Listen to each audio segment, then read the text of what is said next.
Hey there, it's Tiffany of Clarity, Confidence, Courage, Women's Empowerment. I'm a women's life coach that focuses on helping heart-centered women who have gone through a divorce rebuild, redefine, and reclaim their lives. On this channel, you're going to get self-development, understanding how to build up your life, and really understanding how to have clarity, confidence, and courage.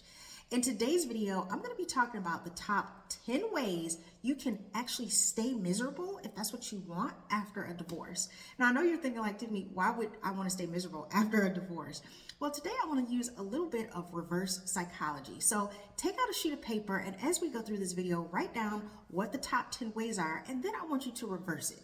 I want you to allow your brain to write out what life would look like if you weren't doing that thing that I'm going to name today, which is how to stay miserable. And part of me doing this video is leading up in a series of videos that's going to be a little bit more in depth about how to rebuild your life specifically after a narcissist. Now, many of you know I have gotten started on the wait list of launching my course, Thrive Beyond Divorce, Recover, Rediscover, and Reinvent after divorcing a narcissist. Now, in this course, I'm really going to be helping women understand why they ended up making some of the decisions that they made that got them in that marriage in the first place, and how to truly recover after divorcing a narcissist and recreating your life. So I hope you enjoyed this video. Again, just one of the many series of videos where I'm really going to be helping you understand some of what you're going to be expecting to see in this course that's going to launch soon. The waitlist is already up. So if you go to my website, you'll see the waitlist page. Or if you're watching this a little bit later, you may go to my website and actually see the official launch page where you can sign up for the course. Either way, I'm super excited to jump into this juicy content today. So let's get started. And remember, as always, be sure to share, like, and subscribe. Now, the first way to stay miserable is to continuously obsess about the past. Keep thinking about how awful life was with that narcissist every single day. Keep thinking about how many mistakes you made and how angry you were with yourself while you're in that marriage. One way of being miserable is to continue to relive the misery over and over again on a daily basis. Always thinking about that person, thinking about how they hurt you, how they treated you, thinking about all the mistakes that you made. If you really want to be miserable, yeah, just keep thinking about that. You're going to stay extremely miserable. Now, on the flip side, if you don't want to be miserable, and you may want to write this down, then how about think about the fact of all the things you could be doing with your life right now and what you could be thinking about that isn't making you miserable, has nothing to do with that person, your goals, your dreams, your ambition, the woman that you're building now as you move forward. So that might be something that you could write down as the opposite of being miserable. Now, the second way you can be miserable after you get a divorce, especially if you divorce a narcissist, maintain contact with them. Oh yeah, keep them in your phone. Don't block them. Let them call you, answer every time that they call. Whenever they say they want to see you, go over and still deal with them, still have contact with them. Yeah, that is the perfect way to stay miserable. In a way, it's kind of like you didn't even get a divorce because you're still having contact with them and still having to deal with their abusive behavior. That's the best way that you can stay miserable after divorcing a narcissist. As a matter of fact, you might be interested in understanding the opposite of that, which is to not have contact with them. In the video I have right here, I have the reasons why you should not be friends with your ex. So if you want to do the opposite of this, then definitely take a look at that video and write down some ways that you can right now not continue to deal with your ex. Now, the third way is to isolate yourself. Stay in the house all by yourself, become a hermit, move to a separate state where you have no friends, no family. You're not even going out to meet people. You're just all alone. That is the best way to stay miserable after divorce, especially divorcing a narcissist. Now, don't get me wrong. I'm not saying you shouldn't take some time to yourself, but here's the thing. If you want the opposite of that, you have to allow people to come in. You have to let people know that you're hurting, that you're in pain, and that you need them. There's nothing wrong with reaching out for help and allowing people that you trust, heavy on the trust, and that you know cares about you to come into your life. But if you want to stay miserable, stay isolated.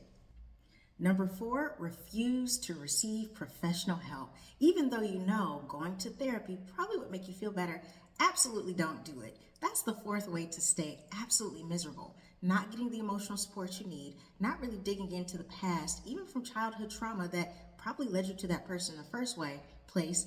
Definitely don't seek professional help so that you can stay miserable after you get a divorce, especially from a narcissist.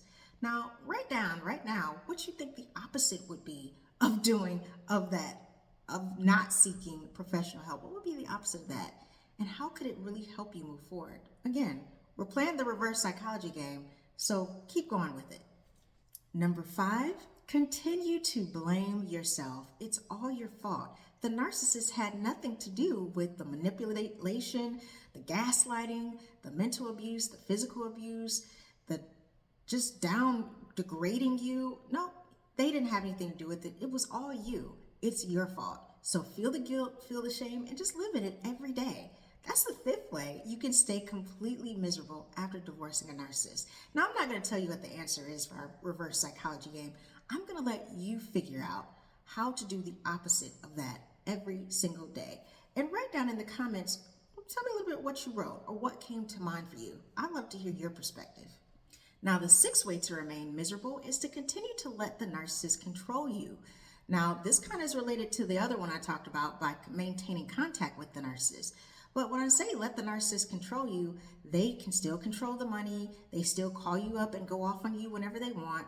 They still have access to your family because you haven't put any boundaries around them and your family. So they still have control over your life and they're still telling you what to do. Yeah, that's another way to, again, be miserable after divorcing a narcissist. Let them still have control over your life. The next way is to hurry up and jump into another relationship right after you get a divorce.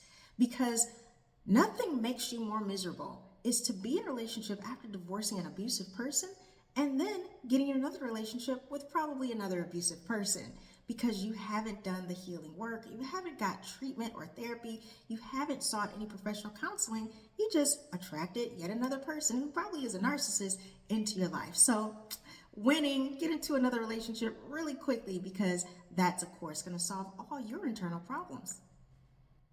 Number 9, rely on an addictive behavior to help you cope with your emotions. You know, like drugs, alcohol, food, shopping, gambling, anything that can pretty much keep you from focusing on how to get better, how to really thrive in life, how to heal. You know, all the distractions of the world, allow that to come into your life and just use that as a crutch to move on. So that's the 9th way that you can be completely miserable, is to give in to your addictions and just stay there for the rest of your life. Congratulations. Hey there, 1 second. Before we move on, I want to tell you about a free gift that I'm giving to all of my followers. It is called Empower Boundaries, How to Build Resilient Personal Boundaries. In this workbook, it's going to go over what boundaries are, what it means to have boundaries, how it affects your life, and how to understand how to verbalize your boundaries. I actually have phrases for you to say to yourself and so that you can practice to say to other people about how to set limits around your time, your energy, and your space. So definitely check it out. The link is in the description below. Go to the page, sign up, get that free download, and start creating boundaries to create a life that you really love. I hope you enjoy the gift. Now back to the video. And the final way, the 10th way to really stay miserable after divorce, especially divorcing a narcissist, is to not create any future goals, to not set any plans, to not try to heal, to not try to move forward in your life, to continue to be afraid, to continue to feel bad, and just stay where you are. Like everything is status quo, nothing changes. So yeah, keep doing what you're doing. And yeah, that's how you can continue to be miserable after getting a divorce, because you refuse to change. You refuse to invest in yourself. You refuse to try new things. You refuse to take classes. You refuse to get coaching. You just want to stay the same and hope that your life is going to change by doing nothing. That's the best way to stay miserable after getting a divorce from a narcissist. Now, I hope you enjoyed my reverse psychology video today because I really wanted to stimulate your brain and think about all the things that you could be doing to make your life better versus what is making your life or keeping your life stuck and miserable. I hope you enjoyed the video. Make sure to share, like, and subscribe. And remember, get on the wait list on my website, cccwomensempowerment.com. You'll get a free gift, which is the Empower Boundaries workbook. And yeah, I'm so excited. I'll be talking about the course, a whole lot more coming up. And just stay tuned for all the goodies that's going to be coming up. And I'll be talking to you soon.